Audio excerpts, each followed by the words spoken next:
శ్రీకృష్ణాయ నమః. భగవద్గీత 15వ అధ్యాయము పురుషోత్తమ ప్రాప్తి యోగము 1 నుంచి 11 శ్లోకాలు భావాలు. శ్రీ భగవాను వాచ ఊర్ధ్వమూలమదః శాకం అశ్వత్థం ప్రావురవ్యయం ఛందాంసి యస్య పర్ణాని యస్తం వేద స వేదవిత్.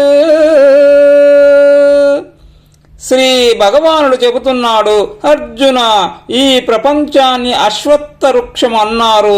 దీని మూలము పైన ఉంటుంది, శాఖలు క్రిందికి ఉంటాయి. ఇది అంతులేనిది, వేదాలే దీని ఆకులు. దీనిని తెలుసుకున్నవాడే వేదవేత్త.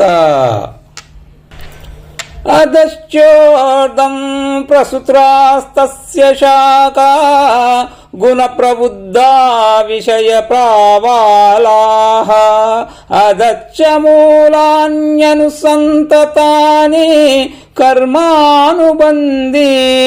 మనుష్యలోకే.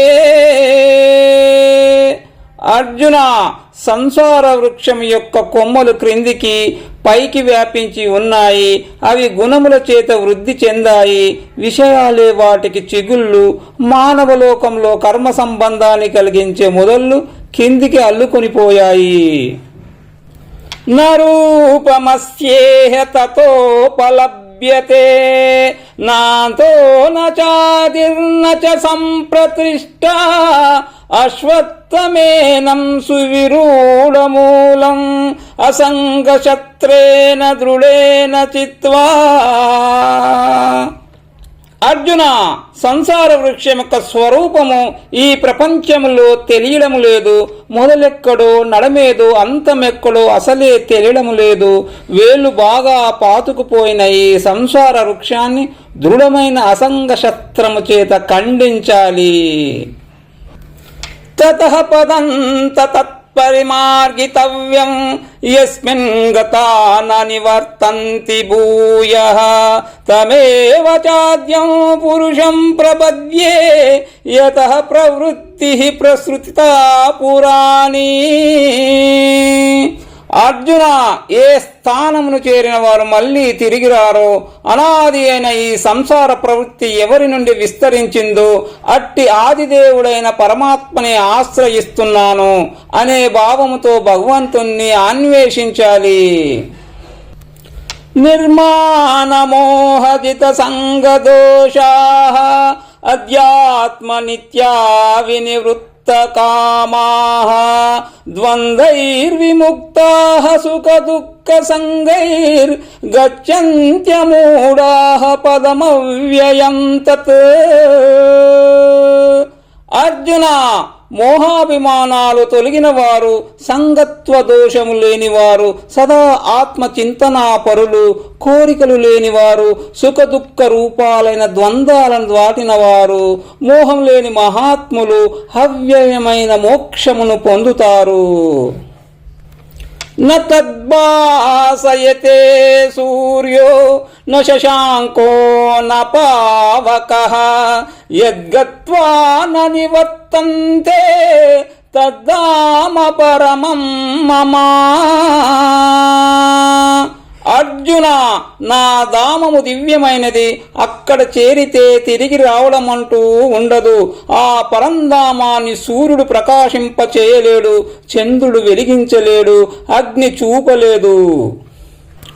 మమైవాంశో జీవలోకే జీవభూతః సనాతనః మనః షష్ఠాని ఇంద్రియాణి ప్రకృతిస్థాని కర్షతి. అర్జున, సనాతనమైన నా అంశమే సంసారములో జీవరూపంతో ఉంది. ప్రకృతిలోని ఇంద్రియ మనసులు 6 తన వైపుకు ఆకర్షిస్తూ ఉంది. శరీరం యదవాప్నోతి యచ్చాప్యుత్క్రామతీశ్వరః గృహీత్వైతాని సంయయాతి వాయుర్గంధాని వాశయాత్.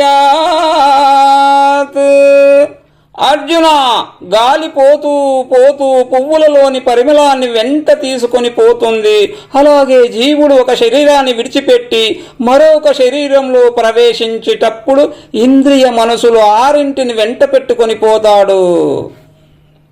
శ్రోత్రం చక్షు సర్శనం చరసనం గ్రాణమేవ చ అధిష్టాయ మనశ్చాయం విషయానుపవేవతే.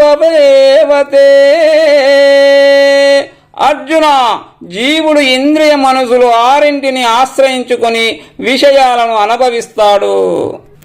ఉత్క్రామంతం సితం వాపి భుంజనం వా గుణానిత్వం విమూఢనాను పశ్యంతి పశ్యంతి జ్ఞానచక్షుషః.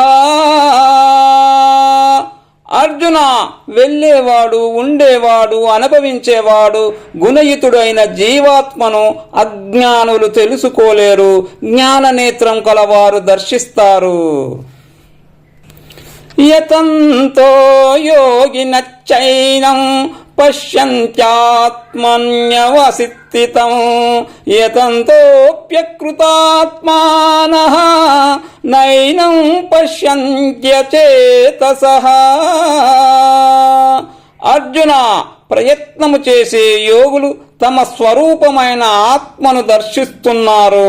అభ్యాస పరులైనను అజ్ఞానులు పరమాత్మను దర్శించలేకపోతున్నారు.